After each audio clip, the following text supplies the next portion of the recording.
Namaste and welcome to Becoming Undone, your go-to podcast about spiritual awakening and coming home to yourself. I'm your soulful guide, Sanya Minocha, and this podcast is an act of creative self-expression, my beautiful splash of color on the canvas of life, born purely out of the direct experience of my soul. You'll find that every episode in this podcast is versatile. In some episodes, you'll find me sharing thought-provoking ideas that mess with your thinking. In others, I'll be in conversation with some of the most influential spiritual teachers of our time. You'll also hear me coach some of my wonderful clients live and bear witness to their transformation in real time. We're here to have fun, play, and experiment with ideas that are designed to blow your mind. I'm so pleased you're joining me for this wild ride. Are you ready to play? I'll see you on the inside. Welcome, everybody, to episode 2 of Becoming Undone. Oh my gosh, what a week it's been. I did not intend to record this episode as episode number 2, but I'm doing it anyway because it is what has happened in the last 5 days I can only describe to be as a very trippy experience. And so I thought, hey, why not make episode 2 something that is happening in real time as opposed to what I had planned to make this about. I also intend to use this space for me to bring my most vulnerable, raw, and unfiltered self to you.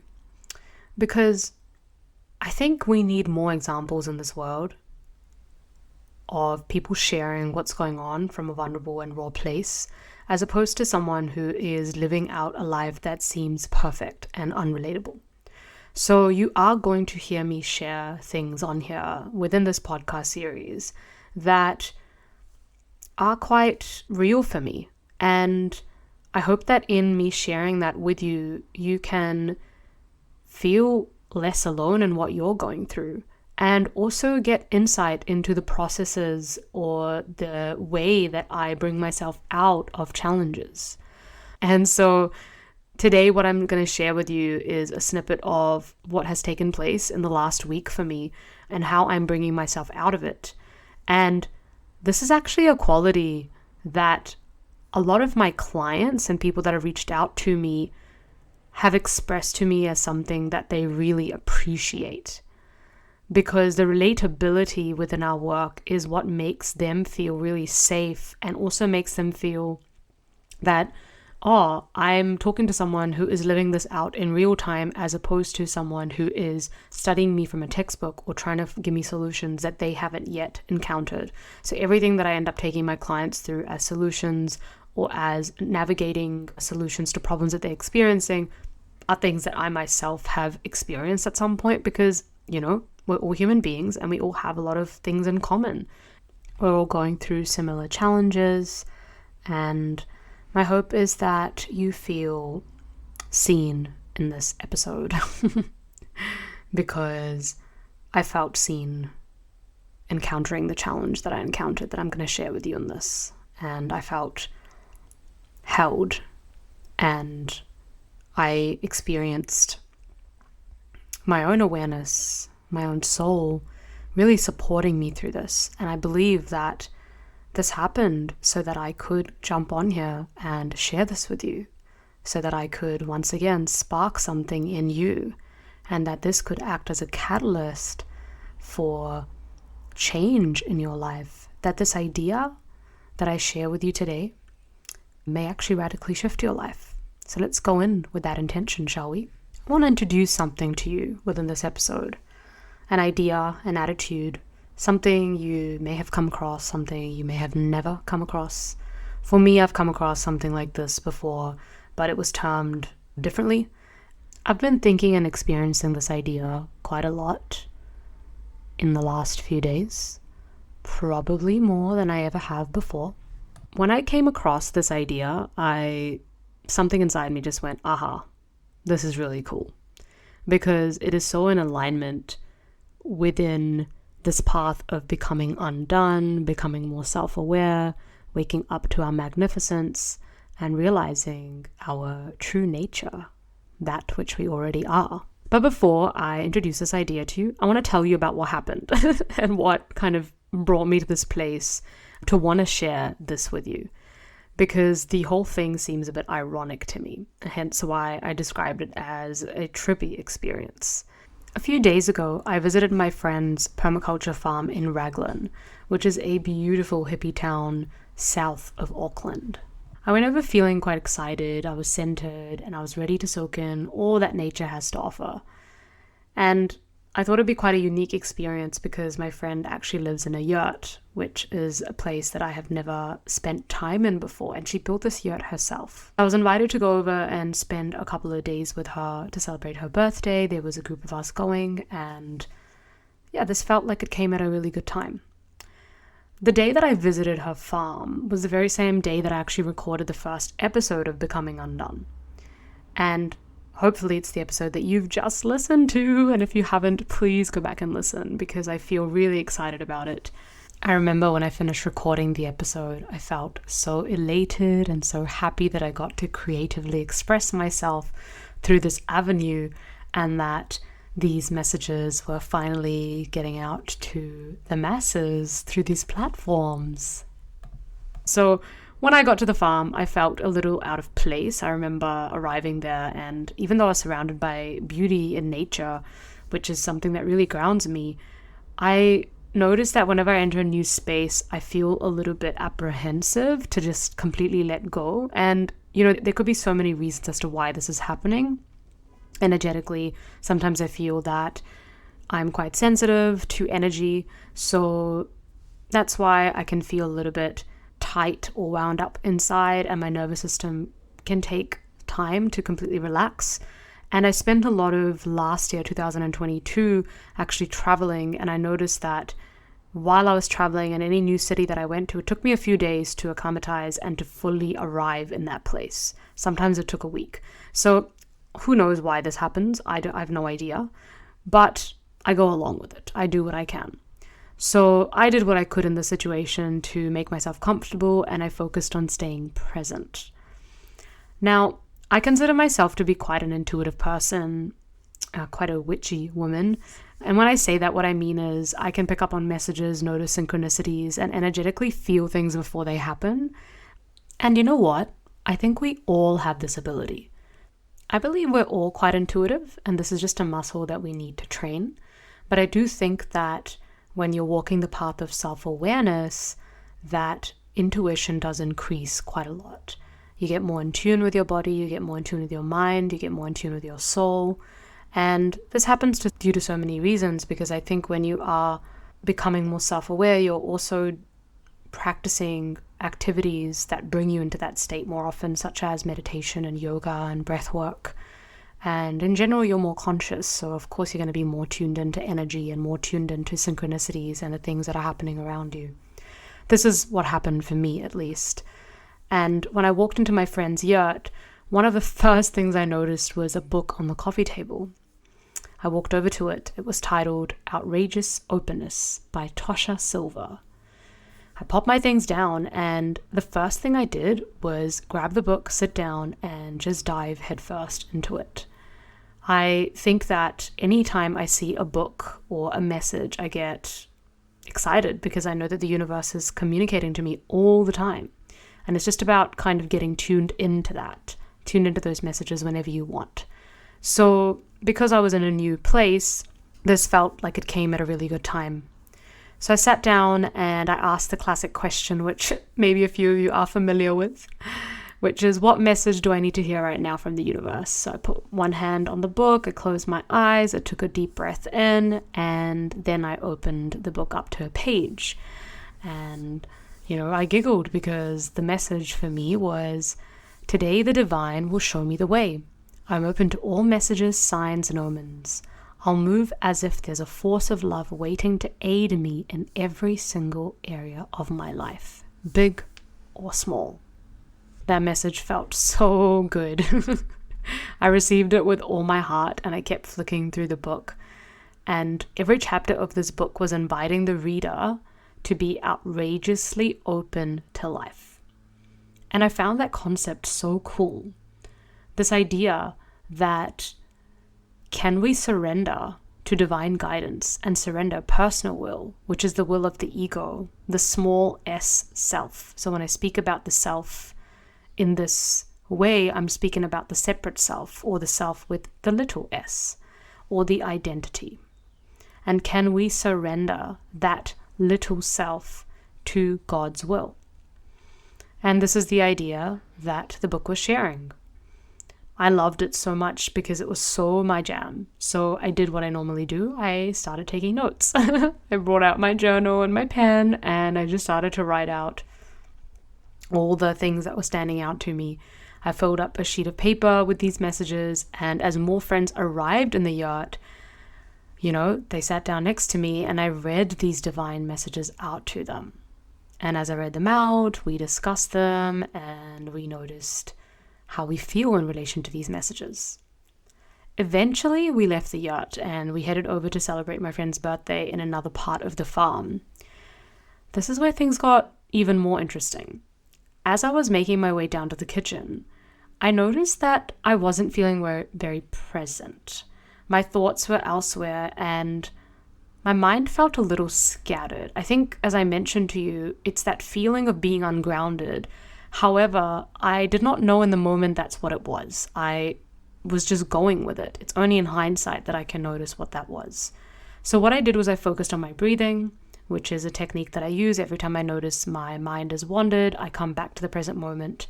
I come back to the thing right in front of me, almost like in meditation, you keep coming back to your breath. I keep coming back to what's happening in front of me. So I noticed that the path was really slippery and it was dark, very little light out there as well. And it was raining like crazy. So I started walking mindfully towards the kitchen as it poured down. And while I was walking, I was thinking to myself, oh man, this is so slippery. I gotta be mindful when I'm walking. And so I was talking to myself in that way. And then I made it down towards the kitchen without slipping on any of the grass and any of the wet patches in the mud.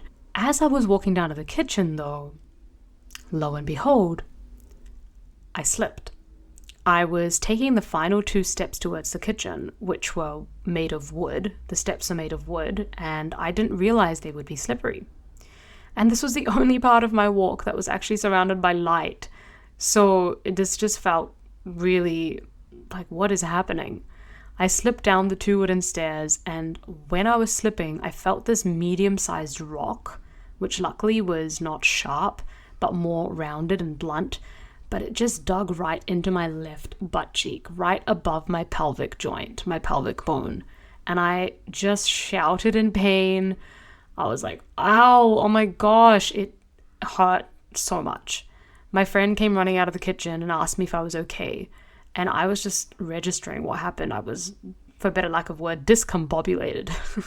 It's like, what is going on? Before my eyes, I witnessed the last time this happened. That time in New York when I fell down the stairs, and that accident resulted in 7 whole years of chronic pain on my tailbone. In that moment, I just flashed back to that time where I fell over and how I'd landed directly on that tailbone. This time I didn't land on my tailbone, but I landed still in that same vicinity. And literally the next thought that came to me was, oh my God, I literally just mentioned this in my podcast recording today. I just spoke to this. This is so crazy. And that thought just washed over me. I got up and I felt really hurt, actually. That physical pain actually triggered an onset of emotional pain. I felt like it was so unfair that this happened. And I felt that someone was deliberately hurting me. Honestly, I felt punished in some way. The slip actually threw me into a downward spiral.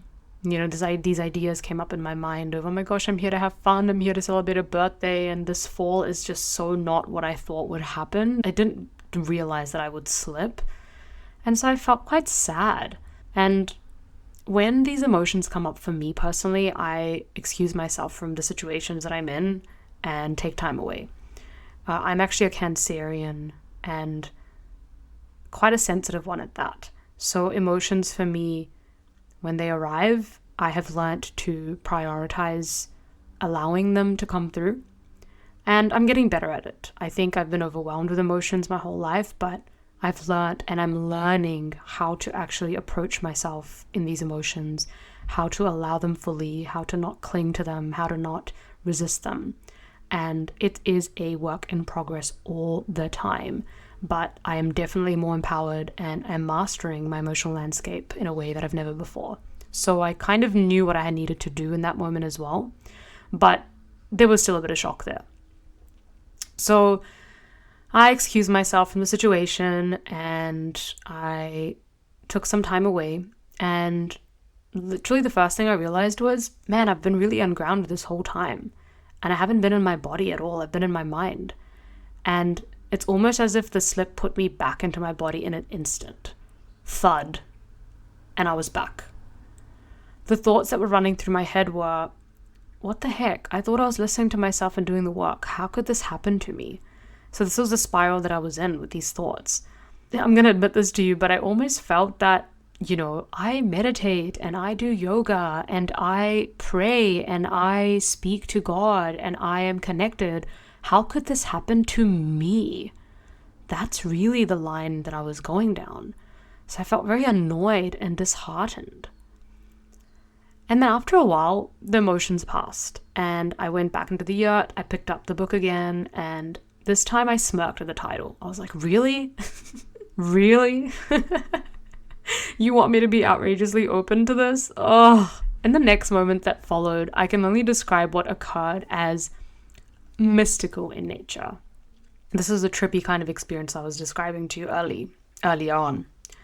So what I did was I sat down on my nicely laid bed with the book and I closed my eyes. I knew that I needed to dive inwards, and my friends are so amazing. They said, take all the time you need. I've got this really good understanding with my friendship circle where we understand each other's sensitivities and we understand when we just need to be.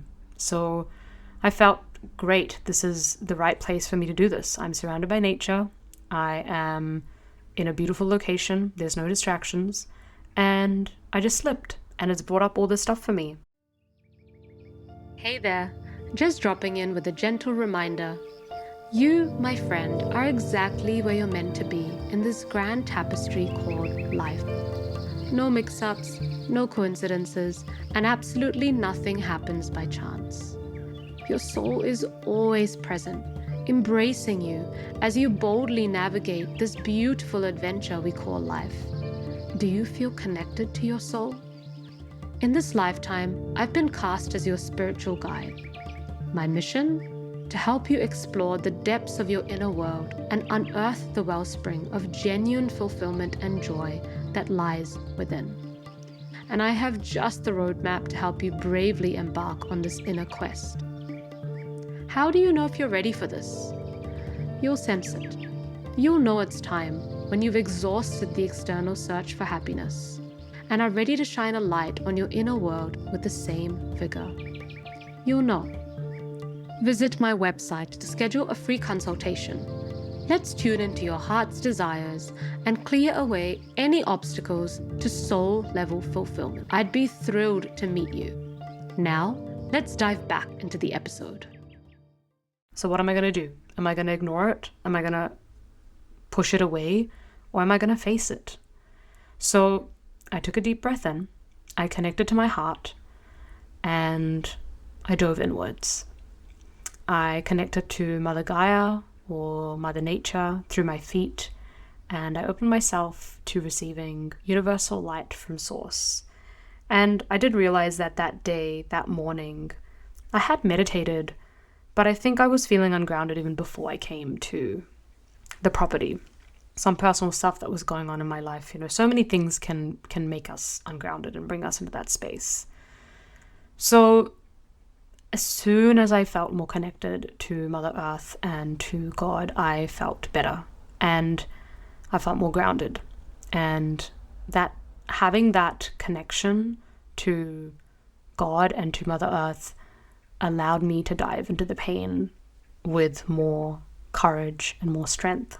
So I went right into the heart of it and noticed what was there.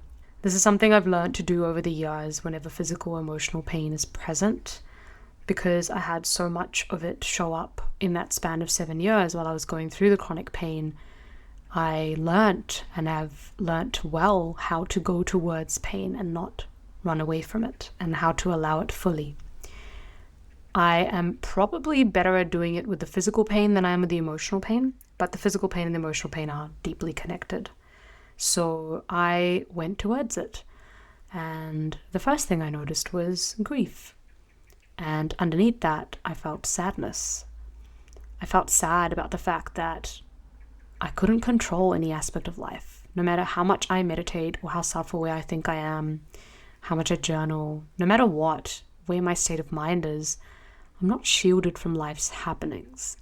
Anything can happen. This truth was so uncomfortable to my ego. And it's not something that is new to me. I have known this for a while, and I have heard it before, and I've had experiences that have happened like this before. Last year, when I completed Vipassana for the first time, within a week of it, I got bit by a dog and on my foot, and that was another wild experience. I was like, what? What is happening? It just, and again, I remember one of the teachers I was working with at the time said to me, this is to remind you that you are still operating in the human realm, and you are still operating in this third dimension. And every time I experience a physical symptom of any kind, and every time I experience getting sick or getting hurt physically in any way, I just see it as a sign or an invitation for me to come back into my body, because I get very, very present with it. I'm less in my thoughts and more in the present moment. So I felt very uncomfortable about this, that nothing is in my control. I know control is an illusion, but living this made me realize that, yeah, no matter what I do, it doesn't actually matter as much. It only, those things that we practice, such as meditation and yoga and being self-aware, working with different teachers to become more self-aware and dive inwards into our internal world, those things act as an umbrella for when the rain hits and when the storm hits. It doesn't mean we won't get wet. It just is a protective layer which allows us to go through things in a more seamless way, but it doesn't protect us from going through things. So the challenge was going to arise. The undesirable outcome of slipping did arise. However, my ability to navigate that is what has changed because of the work that I have put into getting to know myself and the way that I show up for myself. And this is actually why I've recorded this episode, so you can get an insight into how this plays out when you do the work as well. And it's very much something that I'm still experiencing. So life reminded me yet again that control is an illusion. And it showed me how much of my life I've spent trying to control situations and then feeling disappointed that things didn't go my way. Does that sound familiar to you? The truth is that life is highly unpredictable and uncertain, and no aspect of it can be controlled. No matter how many plans we make, anything can happen. Even when we're on the path of awakening and coming home to ourselves, we're not shielded from the uncertainty of life. Uncertainty is actually the only certainty we have. Our ability to be okay with what's happening, even when it isn't part of the plan, is a determining factor in how much we enjoy life. This book had clearly showed up in my life as a reminder of what I did know already conceptually. However, instead of it just being something that I read, I was being asked to actually live the teachings. So I asked myself in a moment of total vulnerability, can I be outrageously open to this pain? Can I be outrageously open to the fact that this happened and that this is for my highest good? Oh, grief poured out of me like hot lava.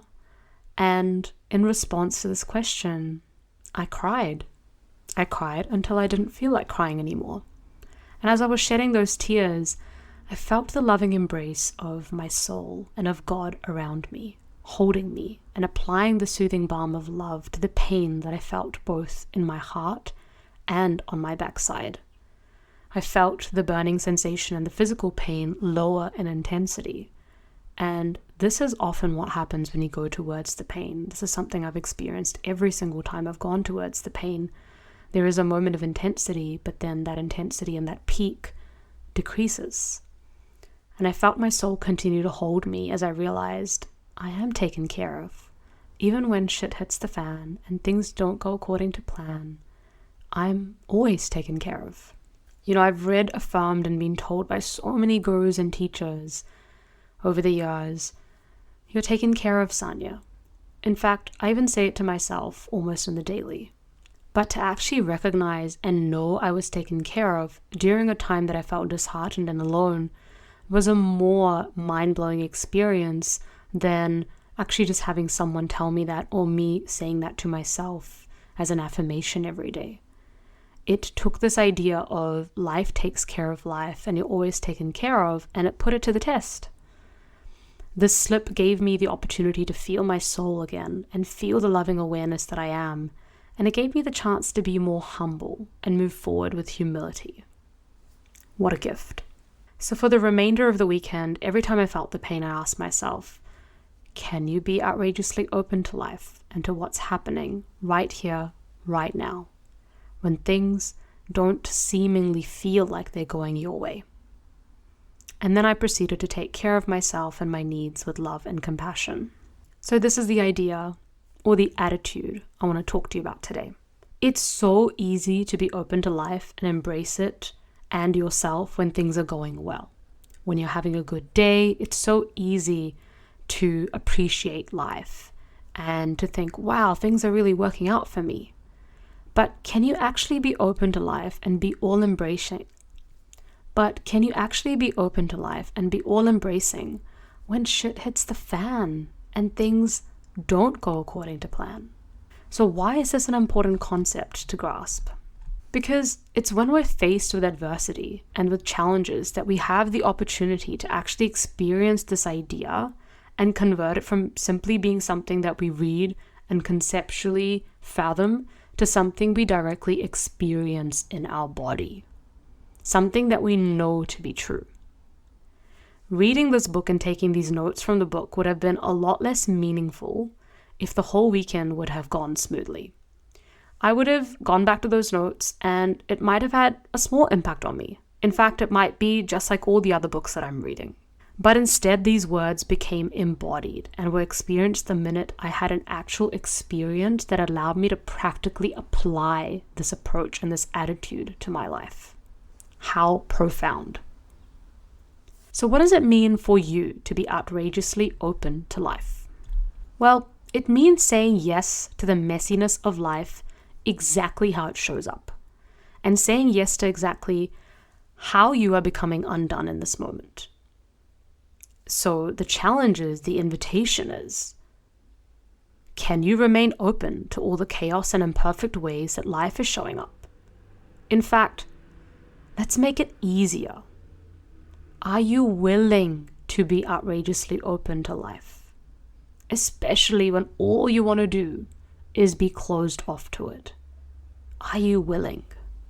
If there's a situation in your life right now that isn't going so well, maybe an area you feel stuck, tired, lost, or confused in, anything, whatever it is, are you willing to be outrageously open towards it?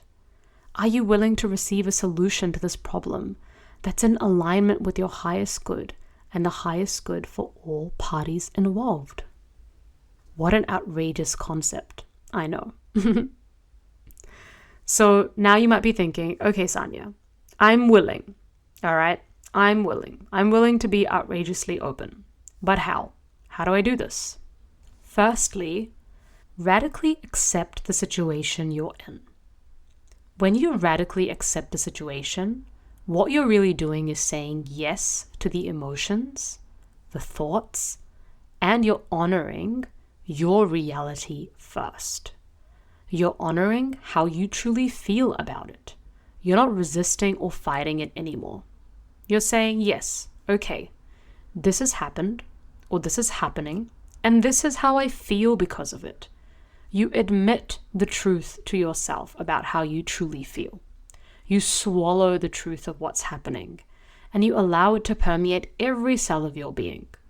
Because it is happening, so why deny it? Paradoxically, in fully accepting the sensations of physical and emotional pain, pain doesn't linger. It passes. Secondly, practice trusting that this is all happening for your benefit. Always, always, always. It is always happening for you. Because you are life, and life takes care of life.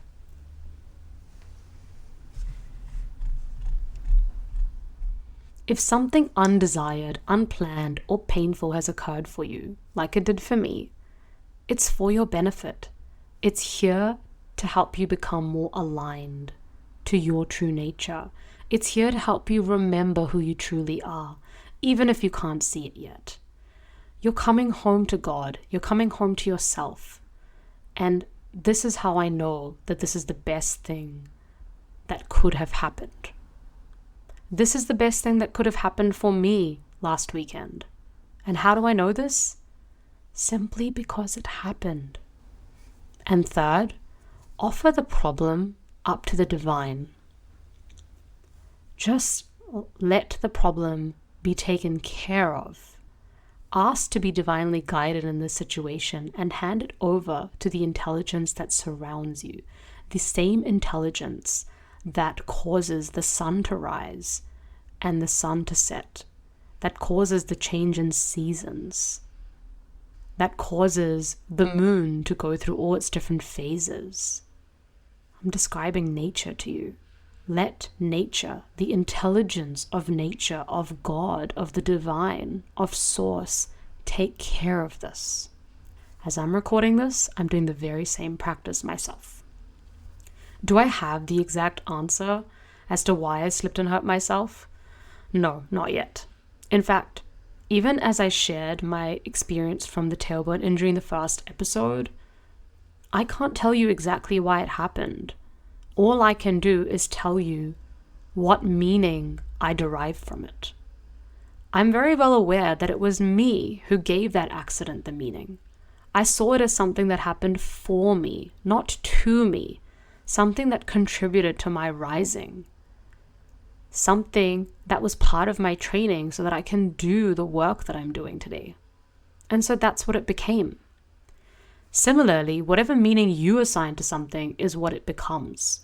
So why not assign the meaning of everything is always happening for me, to help me, to empower me, to bring me home to myself? This is how we can play with the idea of being outrageously open. Is it outrageous to slip and fall and then see this as happening for me and as a way to come into greater alignment with my soul? Maybe. But I'd rather be outrageously open and embrace it all.